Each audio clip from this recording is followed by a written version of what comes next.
জীবন সেবা করেও জানি মায়ের ঋণ কেউ পারে না মিটিয়ে দিতে তাকে কোনো দিন।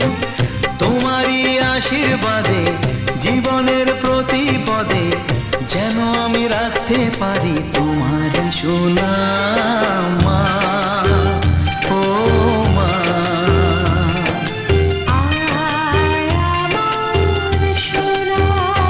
ও স্নেহের ছায়ায় ভালোবাসায় ঢেকে রাখে যে, অনেক জ্বালাশয় বুকে জড়িয়ে রাখে যে, তারই আঁচলে মুখ লুকিয়ে রেখে জীবন আমার কাটিয়ে দেব তোমায় দেখে মা।